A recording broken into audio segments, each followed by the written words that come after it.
Hello and welcome back to my show. I hope you're doing well. We're going to talk about the news and I want you to stay on board till the duration of this journey because I have a nugget of good stuff to share with you that you could add to your dragon portfolio so you could beef that portfolio up. Yes, so we want to end also with a good note. So let's just get to the news, shall we? So we had a shutdown, a COVID shutdown. Right now we're almost to a complete reopening in some places. And we were told to mask up. No problemo. We'll do that. All in the greater good and the sanity of the people. So we did that. And then what happened? Okay, a lot of, because of the shutdown, it completely wiped out more than 100,000 restaurant establishments or business establishments have been wiped out. And that eventually took a toll on the livelihood of many good Americans and their employees. Sad. But the government played hero, and they are a hero. So I want you to know that they are. Because then they gave unemployment and stimulus, and when unemployment was at close to 20%, I could be wrong. Let's just, I'll get that information for you. If I'm incorrect, I'll put it in the description. So we went to that, and then once the stimulus came up, these mass stimulus checks that are popping out of nowhere, paper printing frenzy, and then now they're saying unemployment went down. That's when we know why, right? Okay. So what happened after that, right? After the wiping out all those businesses. Okay.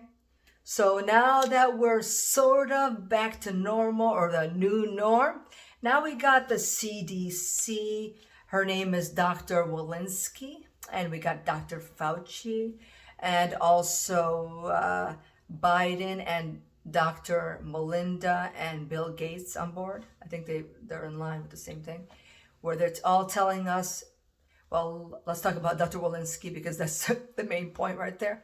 She gave an emotional plea that now that some states are lifting the mask mandate, she gave an emotional plea, tearing up a little bit.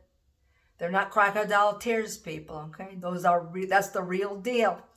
So she brought out her emotions into the equation.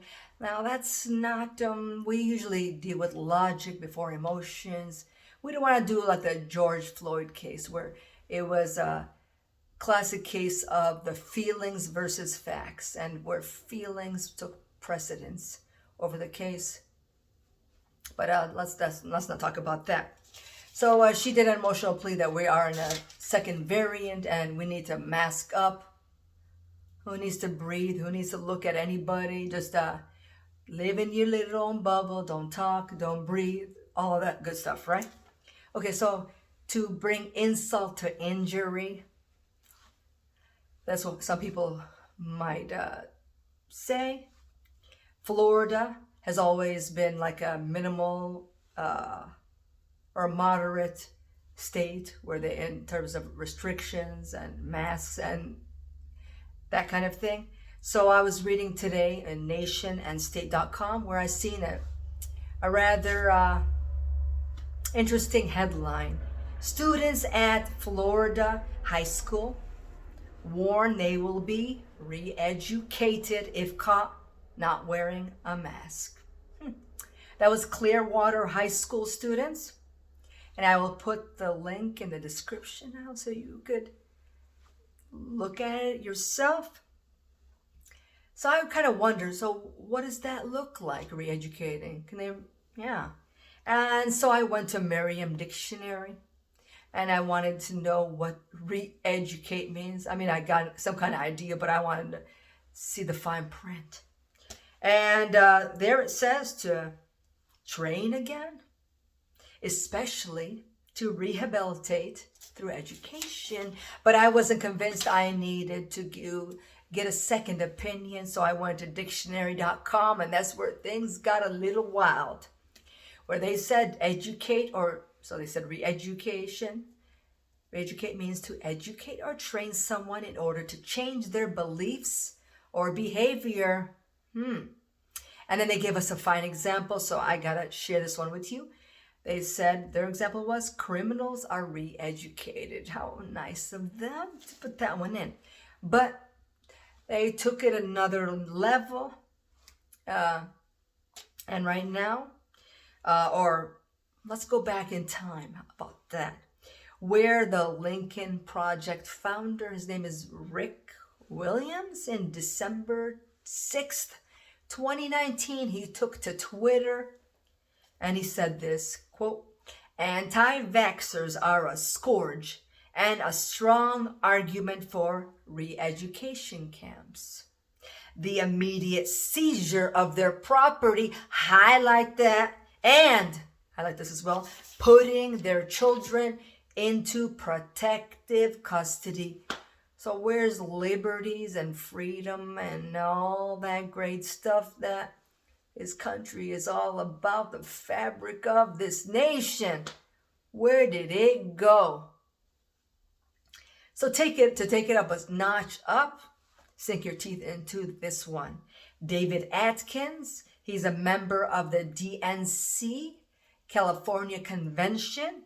He also took to Twitter on November 17th, 2020, where he says that 75 million Trump supporters need to be deprogrammed and put into concentration camps. So I'll read his Twitter.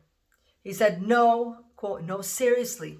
How do you deprogram 75 million people? Question mark. Where do you start? Question mark. Fox? Question mark. Facebook? Question mark." And then he goes on to say, "We have to start thinking in terms of post-World War II Germany or Japan or the failures of Reconstruction in the South."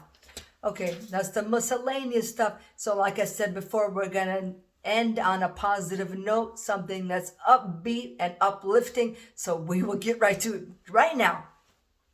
So I was watching an interview with George Gammon where he had guest. I guess his name is Jim Rogers. I mentioned a little bit about him yesterday.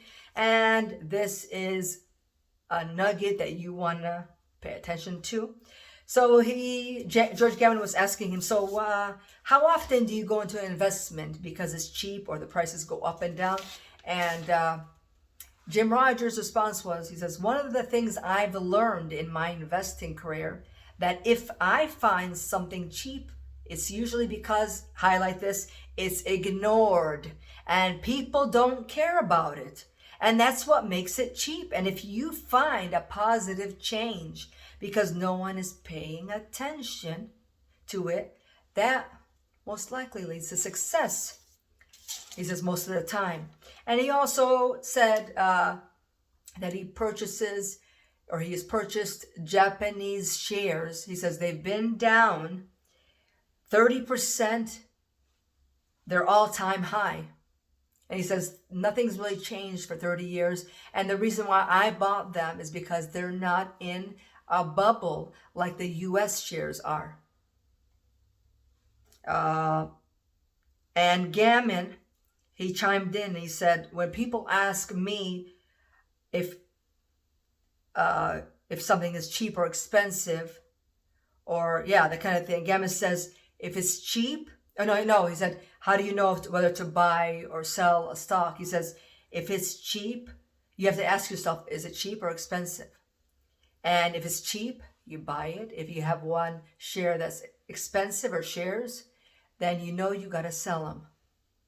So there you got two experts weighing in on this. I want to see if I missed any kind of points there. He said, Jim Rogers, "I would rather buy something that has been down 30 years. Japanese market is not in a bubble, unlike America's market," which we said before. And yes, so I wanted to end on that good, positive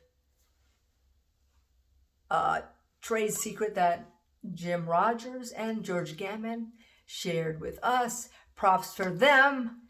And thanks, because We need people out there to educate us, and they are the economic gurus, successful. So we need to really consider who to follow. Yes. So we're on board with that. I hope that you learned something here. I did. And let's stick to the dragon portfolio and beef up those assets that will outperform in these times of craziness and lunacy. Thanks again for watching and supporting, and we'll see you. Be safe and be blessed, and we'll see you in my next video. Thanks again for watching, subscribing, liking, supporting, bringing people on board. I appreciate it. Bye.